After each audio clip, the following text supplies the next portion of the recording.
राजा बिंबिसार अपनी राजसभा में सभी मंत्रियों को राज्य हित में वार्तालाप के लिए आमंत्रित करते हैं।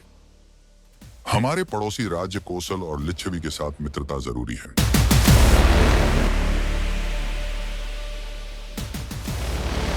यह केवल सीमाओं की सुरक्षा का नहीं, बल्कि व्यापार और संस्कृति के विस्तार का भी सवाल है। राजा बिंबिसार ने कूटनीति के माध्यम से कोसल और लिच्छवी के साथ संबंध बनाए। उनका यह कदम मगध की नींव को और मजबूत कर गया। यह वह समय था जब मगध का सूर्य उदय पर था।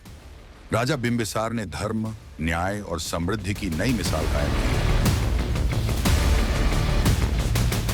राजा बिंबिसार के दूरदर्शी नेतृत्व ने मगध को आर्थिक और सांस्कृतिक समृद्धि के मार्ग पर अग्रसर किया।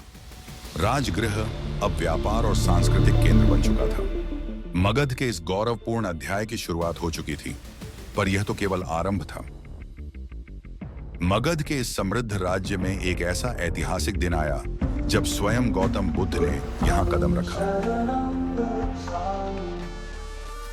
बिंबिसार ने बुद्ध के आगमन को अपने राज्य के लिए एक अद्वितीय अवसर माना। उन्होंने अत्यंत विनम्रता के साथ महात्मा बुद्ध का स्वागत किया, उनके चरणों में झुककर श्रद्धांजलि अर्पित की। राजा बिंबिसार ने बुद्ध से अनुरोध किया कि वे राजगृह में प्रवास करें और प्रजा को धर्मोपदेश दें।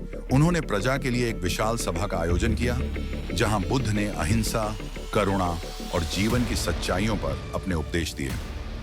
हे महात्मन, आपके उपदेश हमारी प्रजा को एक नई दिशा देंगे। राजन, सच्चा धर्म प्रजा की सेवा में है। जो प्रजा का कल्याण करता है वही सच्चा राजा है। महात्मा बुद्ध के विचारों ने मगध के सांस्कृतिक और आध्यात्मिक जीवन को गहराई से प्रभावित किया। बिंबिसार ने उनके उपदेशों को न केवल अपने शासन में अपनाया, बल्कि प्रजा के बीच भी उनके विचारों का प्रसार किया। इस घटना ने मगध को बौद्ध धर्म के एक महत्वपूर्ण केंद्र के रूप में स्थापित करने की नींव रखी।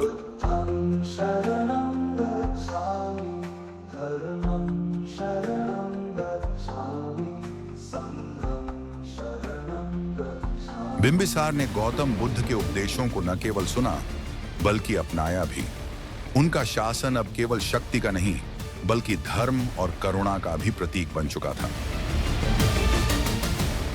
लेकिन हर स्वर्ण युग के पीछे छिपा होता है एक चुनौतीपूर्ण समय। मगध का भविष्य अब एक नई परीक्षा की ओर बढ़ रहा था।